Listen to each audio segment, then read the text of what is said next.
Hi, friends. Welcome to Thursday night with Life Beyond Parenting.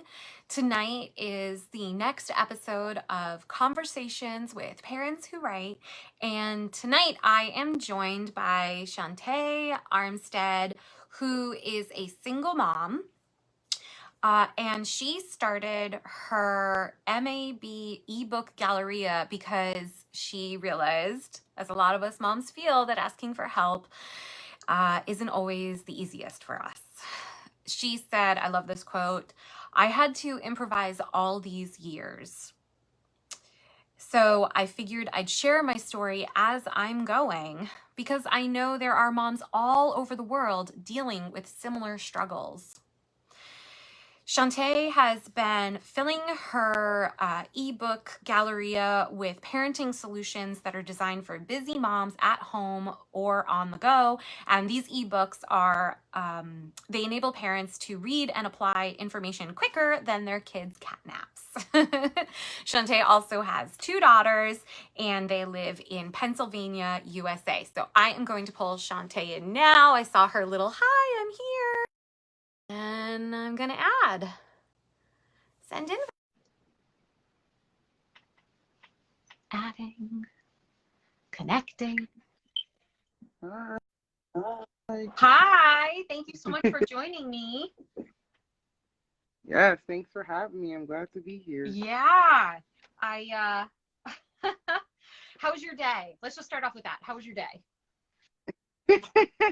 It was good. I had a really good day today. It was like pouring down raining all day, but other than that, I mean, I can't complain. I had a really good day. How about you?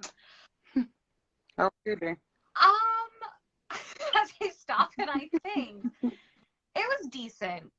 It was decent. You know what I actually did? I made a spreadsheet of the hours in my day and I color coded it based on like what my inflexible hours are, like getting the kids ready for school, dinner, bedtime routine, that stuff. And then I saw what space I had left and I realized that I had been filling my empty space with only Life Beyond Parenting stuff. And I was like, oh, that's why I was starting to reach burnout again. Okay. Yeah. So that was my reality check for today. Yeah, I didn't even think about that. That's actually a really good idea. You know, that's what the wealthy people do. They really document like minute by minute what their agenda is. Like no minute is unaccounted for, no dollar is unaccounted for. I mean, it sounds good, but it's tough. Yeah, it was an eye opener, but what was nice is that after I kind of sat with that and I was sad, I walked away from my computer and I had an hour with my preschooler, and normally during that specific hour he self-plays and then I would be working, and I was like, nope, I'm not switching it off. Yes, And you time. actually, it really turned into a fun time with him. Like, I was chasing him around, he was giggling, I threw him on the bed, and he thought that was the coolest thing in the world to be flying like Superman. And yeah, we had a good old time. And then after that, he did go and self-play, and I just sat on the sofa, and I was like, empty my brain, empty. So Yes, yes. so That's a good day then. That's a good day. it was like I said, it was eye-opening. So yeah, that was a longer answer than I'm sure you were prepared for. The echo. Oh yeah, is it okay? No, it's like echo now. I don't hear the echo, but I've heard from my guests that they do hear an echo if they don't use the earbuds. Oh, you did say that, but I'll ignore it. It's fine. Okay. All right, there you go. All I right. know it didn't happen during the practice. Fun times. It's going to be manageable though. So should we launch in? Yeah, we're good. I'm Okay, good. cool. Okay. So I've said this to my guests before, and I'm going to say it again. There's always a little bit of a lag between when one person stops talking and then the other one starts. So I will try very hard to be quiet when I am done talking to give you a chance to talk. Okay. Awesome. Gotcha. Okay. So I already read your writer's bio for our audience. I know that you're from Pennsylvania, PA. Can you tell us a little bit more about your family, your life, who you are, that kind of fun stuff? Okay. My name is Shauntay. I'm from Pennsylvania. I have two daughters, teenagers. One is 10, one is 15. I'm a single mom. I've been writing for about my whole life, but I started my ebook gallery late last year around Christmas, so I'm like fully launching it this year. I'm a full-time working mom. I work over 40 hours a week, the good life. Taking care of my kids. They're both in school. I just started school recently too, so my plate is like super full, but still in the entrepreneur world. I'm just trying to, find my way like everyone else. Yeah. So What do you go, what are you going to school for? I'm learning like how to trade, and I've been like since the pandemic started, I tried to learn how to trade. But I mean, I did okay with it, but I want to get more educated like from a professional. Like I've been self-learning, self-taught. So I want to get like really good at it because, I know that's something that could bring a lot of moms out of poverty, and that's something that moms could do from home, like Mm-hmm. so that's just another avenue to add to my pile of books. Yeah, the pile of books. Yes, yes. And you said that you've been writing for a long time.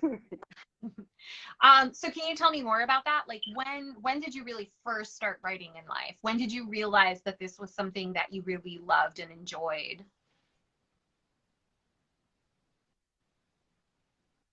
I started writing as a young girl. Like my father was always one about reading and writing was like something that he always pushed on us, always drilled in our head. Like reading and writing, that's something that will carry you through life forever. Like that's something nobody can ever take away from you.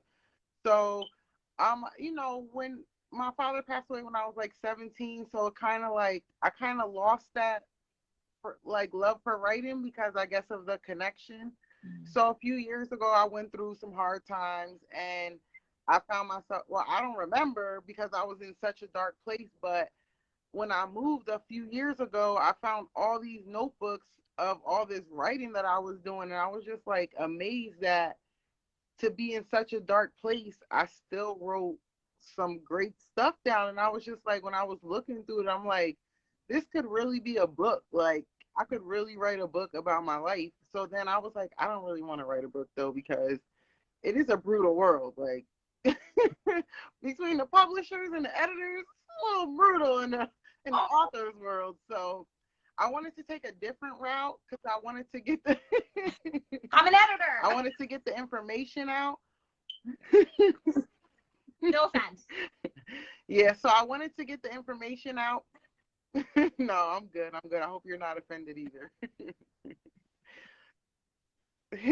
Yeah. So I decided to take a different route and create like a type of mini ebooks, like something small that mothers could digest because I'm a mother. So I love to read, but having kids in life doesn't always permit me to read 250 pages, So I said, let me break something down for a mom that she could read in 20 minutes and 30 minutes and apply. Like, I don't want to be reading something for 15 days if I need it right there. Like, if I need something right now, I want right now satisfaction. Like, our attention span just shrinks the more social media we watch. So I'm trying to, fit in that little bubble so that people could still process important information because it's so much evolution and evolving going on right now that I don't think moms should be left behind. Thank you. You are so right about that. Yeah. What type of writing do you enjoy for the most part? Or all of it? Just Yeah, I do. I don't do too much horror, but pretty much everything else. I like fantasy a little bit. My books that the ebooks that I created are based off my own experiences. So it even has some like trigger warning, like just regular short stories as well, like some trigger warnings, like some trauma that I've been through in my life and how I overcame it. So not everything is like a parent hack. Some things are like from personal experiences, just to let other people know like you can overcome it, you know? So yeah. it's just a little bit of everything in it, but I really I like not I really like nonfiction. Like I like a lot of nonfiction books. I know it's not popular, but No, I like a little bit of both. That's why I said I like fantasy and I like nonfiction. So but most of your writing is nonfiction? yes. Cool. Cool. Most of my writing is like based off of true story Yeah. I anecdotal. I think somebody asked me that the other day. I'm like, is that what my writing is? um I I started off with poetry as a teenager to process complex, deep feelings, teenagers. Um and then I moved into fiction, but since I've come back to writing post childbirth, now I primarily do nonfiction. I mean I do want to get back into fiction, but right now my passion is nonfiction, creative nonfiction. So yeah. Anyway, so Yeah, you uh, have to be super creative with it. yes, yes, you do. Can you share something that you've learned about the writing process or the craft that's been a game changer for you? Just some of your favorite tidbits or anything along those lines. As far as writing goes, the best thing that I learned is just to write when, like, don't force it. Cause like for like a little bit, I had a good flow, and then it was like, you know, that writer's block they call it. I don't really call it writer's block because I was more feeling like burnt out. Like I was just going nonstop. So then it was like I had to take that break to just clarify and refresh. So I think that's really something important when you're reading it, like when you're writing. And when I would took my break, I was actually doing a little bit more reading. So that actually like motivated me a little bit more. So I think as a writer, it's really important to take those breaks and not have so many like set milestones for yourself, because when you put yourself under that type of pressure, I feel like that's when the editors be like, what is this? Like, you need to take a little breather. I mean, that's pretty true for parents in general, right? The fact that like we need to give ourselves a break and not hit burnout, right? I hit burnout Yes. as a parent, especially like even before the pandemic, I hit burnout. And then in the middle of it, of course, how many of us did? And then I, finally found something for myself that rejuvenated me, which is all the work I poured into Life Beyond Parenting. But then as I saw this morning with my lovely blocked out schedule, I was like, oh, that's why I'm hitting burnout again. I'm forgetting to take breaks again. Yeah. Yeah. It's, as parents, we constantly need that reminder, take a break. I'm curious, as a single Yes. mom. That's at least you could. Hmm? No, I was saying at least you recognize that, like that's something important to be aware that you need that break, because as moms we put ourselves last, like, and you have to put yourself first. Like you can't pour from an empty cup. Like it's the kids that hurt if you think. I mean, a lot of people, it's an opinionated, like I come first, my kids come first, but you really do come first. Like you have to give your kids the best of you, because if not, it's like you just feel like you're aging years and days. Yeah. Can't get out of bed today. Yeah. I learned that lesson the hard way, because I spent like the first 5 years of parenting life focusing on parenting skills, trying to be a better parent, trying to break cycles, anger management, healing past trauma, all of that. But I wasn't giving myself time to just be me. And I wasn't prioritizing myself as an individual. And so I was just massively depressed. And it's only since last summer that I've been really working back toward that. And writing is the biggest way how I found my way back to myself again. But just this week, I published an article about prioritizing ourselves, because I agree. We have to put ourselves first, because what do they always say when you get on the plane? You've got to put on your oxygen mask first before you can help the person next to you. If you're passed out, you're not going to be able to help the person next to you. And that's what happened for me. I wasn't reading about exactly. Yeah. So, so yes, again, a shout out to all parents. Take a break, please. It's okay. And you'll be better for it. And your family will be better for it. Yes. So my next question for you is, I'm really curious, with you being a single mom, and you said you're going to school now and you're working 40+ hours, where and when do you fit in time to write?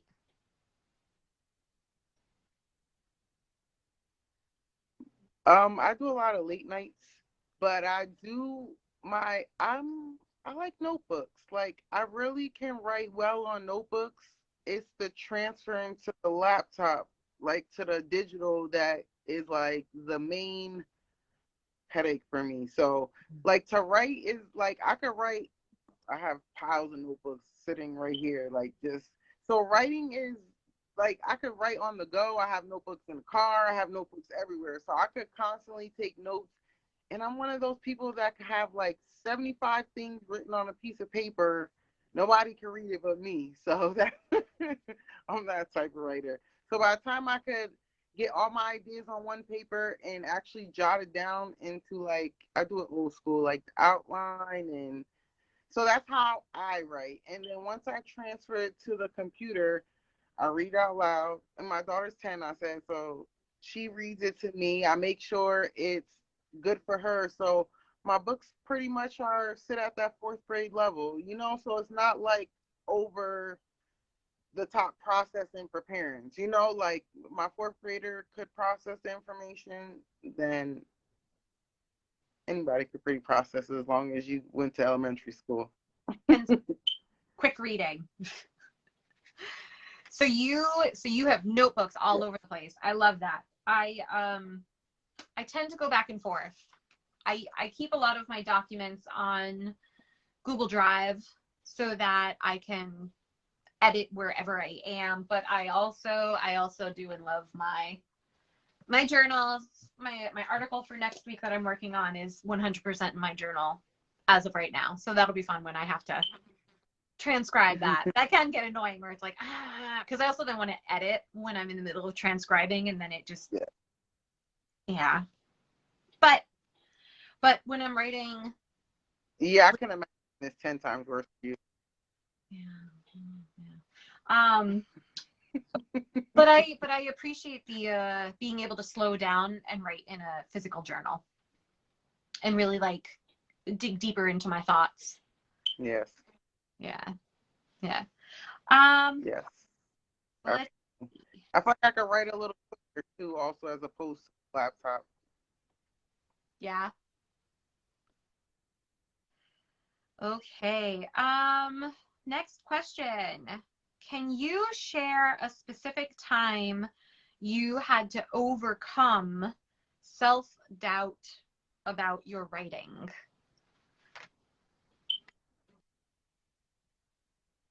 Well, these last few months have been a journey, I could say. I started, like I said, earlier this year. So that was one thing that I really had to put in my head before I started this journey. Like, this is friends and family is not your audience. Like, these Yeah. are not the people that you're trying to reach.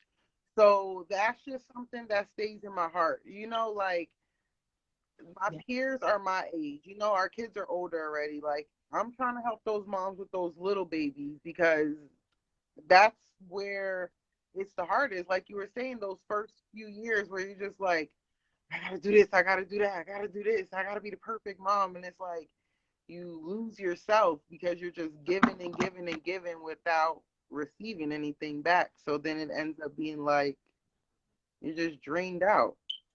Yeah. Yes, that is me in a nutshell. I mean, just to clarify, right? Like, yes, I was drained and depleted, and it did get progressively worse for me in particular, but I mean, I absolutely love being a parent. I love my kids, and there are absolutely beautiful moments in there, beautiful days in there. It's, the hills and the valleys, right? Man, when I hit those valleys, they are hard. Um, but hey, that's Yeah. what I've done. More school, more classes, more self-help, more how can I prioritize myself so the valleys aren't so Yeah. deep? How to get out of the valleys a little bit faster, a little bit Yes. better by TLC. Um, Yes. so yeah. Okay, here's a good one. Wow. Do you feel writing has helped you to be a better parent? How so? Huh? Do you It lagged feel a second. That's okay. Do you feel writing has helped you to be a better parent? How so?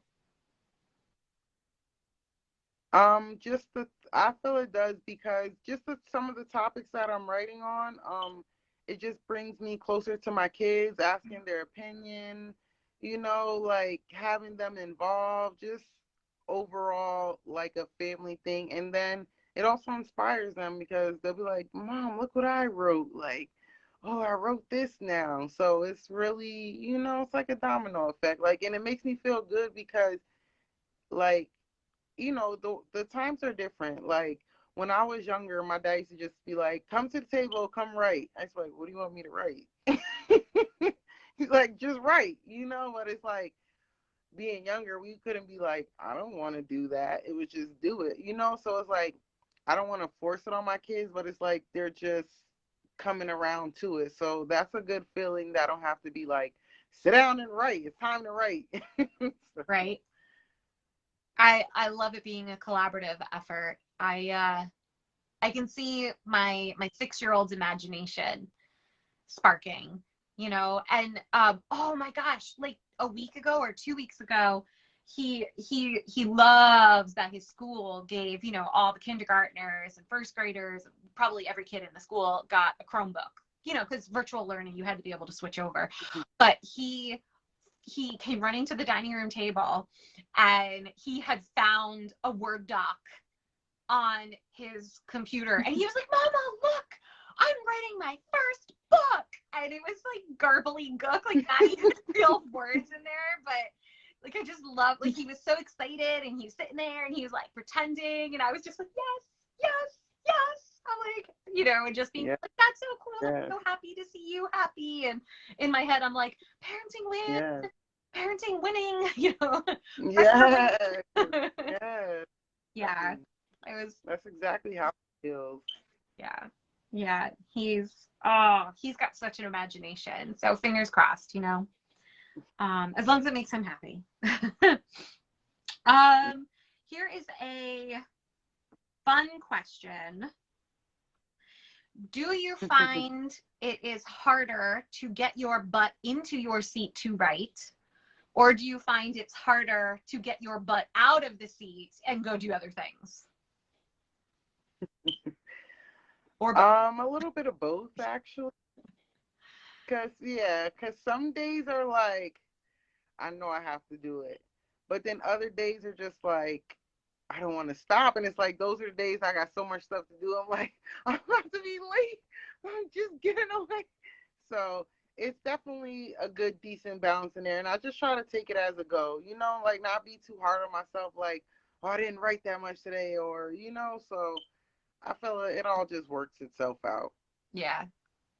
I would say the same thing. I struggle with both, but my husband has called me out for the fact that it seems that I always have a hard time getting my butt out of the chair when he's like, dinner's on the table, and I'm like, one more sentence. He's like, stop. I'm sorry. I'm coming.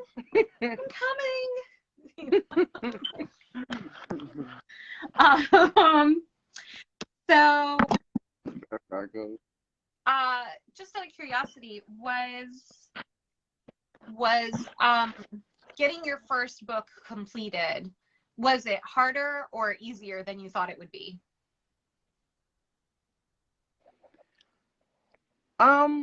It was a little bit harder than it was because I had like a timeline and the editors didn't. So I was like a little bit waiting on them, and it was just like a little bit frustrating because I wanted to, like, I had everything set up for like a book launch and a live, and then it wasn't ready. So it was a little bit awkward at first. That was like one of the things that like a little bit discouraged me. So that's why like right in the beginning I had to like stop and regroup. Like, let me not put time frames on it so much, but more timelines, like, just realistic goals, not I'm going to do 150 books this year, because that was like my first goal. Then I'm like, yeah, let me cut back a little. Is it? So My coach, she says something. Oh, and I hope I'm going to quote her correctly on this. We severely, okay, I'm going to try to get this quote. It's really good. We severely underestimate what we can get done in a year, but we severely overestimate what we can get done in a short period of time. Like, we tend to say, I've got 25 minutes. I'm going to do the laundry and wash the dishes, and I'm going to read a book, and I'm going to have tea, and I'm going to do, and then 25 minutes are gone. We're like, whoa, I only got one thing done, not even. But like I've got a year. But most people, you were like 150 books, but apparently most people would be like, well, okay, book writing maybe is not the best thing. I don't know, but that's the quote she says. So, yes, apparently it's hard to get an accurate time. Yeah, it is. Hold on one second. I'll my charger quick. Oh, okay. Well, you can hear me, right? Yes. I'm going to give her a minute to her chair. Oh, okay, good. You can hear me. So we are near the end of wrapping this up. And I usually ask this question of everybody at the end. And it's a two-parter. One is, what's your favorite book? Or you can name a couple of them. What are your favorite books? And what are some of your favorite books that you've read with your kids?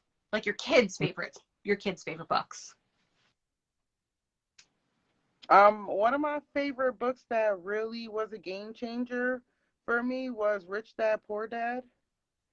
That really like opened my mind. That really opened me up to like my mindset, like not, and I read that book like probably like about 20 years ago, and then it didn't really register till about like 3 years later when people was like, it was like a little craze about it, and I'm like, I read that book, like, and then it was like, I started to like process a little bit of information, like little by little. It was like a delayed effect, but that was one of the things that I always like revert back to. And of course, the ultimate favorite book of mine is the Bible. So and that's like something that I read every single day. Like I try not to miss a day of that. And as far as my kids go, they're just reading whatever I'm reading. So I actually, since they're a little older, I actually let them read to me. And my youngest daughter, she's into Harry Potter right now. So I'm listening to all Harry Potter right now. We're in a series. We're in a Harry Potter series right now. Since Halloween, we've been in the Harry Potter series. Yeah. Yeah, Harry's on my top shelf along with Harry Oh, Potter's on my top shelf along with the Rick Riordan book series. The Lightning Thief, right? I don't know Is that the about first one? that. Oh yeah. I don't know nothing about It's that. his I'm a listener. yeah, it's okay. Yeah, so that's anyway, Harry Potter. I mean, I'll always love Harry Potter. So okay, and then just to clarify again, you said that your favorite book was called Rich Dad, Poor Dad, Poor Dad, Rich The, Dad. yes, Rich Dad Poor Dad by Robert Kiyosaki. That's actually where my inspiration Oh, for okay. my Oh. name came from, because he goes by Rich Dad. Like on social media, he goes by Rich Dad. Like if you want to check him out, like the hashtag, you could check out the hashtag Rich Dad. So that's what I said. Like it was like a late domino effect. Like from reading his book, like it was like, I mean, not, yeah, it was like a late effect. Like I started following him late because I wasn't on social media and stuff like that. Like when I was reading the books and stuff, like I wasn't into social media. That's why I said social media kind of really brought it out of me. Like it was so popular, and then I'm like, I could literally just recite so much stuff from the book, and then I was like, you know what? I'm just gonna be like the Enrich Mom, like, because Enrich is more like that, it just carries that extra religious effect on it with the en. So I really wanted to stick that, because my books are based not off religion, but I do mention God, because for me that's what brought me through a lot of those dark times. So my books do have a lot of mention of God in it, not so much religion, because I feel like religion is man-made. So but it is about the abundance of knowledge. Like that's the base level of my book. Like because knowledge is something that the information that I'm given, it could be shared with others. So that's where the name MAB Mm. comes from. Like Mom's Abundantly Blessing, because it's the knowledge that just keeps on giving. Like if you get a parent hack and you see somebody else that needs a parent hack, you're not just gonna be like, oh, go buy the book. You'll be like, no, all you gotta do is do this, that, and the third, and you're good. Oh, for real? Then they could tell another parent. So that's the effect that I'm hoping for. That's a really, really nice purpose and goal. And just like you were saying, pay it forward and try to help as many people as possible. Yeah. So Yeah. thank you for everything you're doing. Thank you so much for joining me on tonight's show. It's been absolutely wonderful being able to chat with you. And is there Yeah. anything else you would like to say to our viewers before we say goodnight? Just thank you for having me as well. Thank you for your time. And I go by Enrich Mom, so I could be found on Instagram, so Facebook and Twitter. That's my names, and then my links. And I just realized you could sell books on Etsy, so I just uploaded to Etsy. So I don't know if you knew that, but I just found out. Yeah, digital or physical. Oh, that's so cool. I did not know that. Well, congrats. Yeah, And I just all found of the four links days to ago. your social media and your website, they're in, they're in the description of this video. Oh, okay. All So right. yeah, that's it. That's all I have to say. Just thank you for your time. I appreciate it. Thank you. And you have a great night. All right, you Bye. do the same.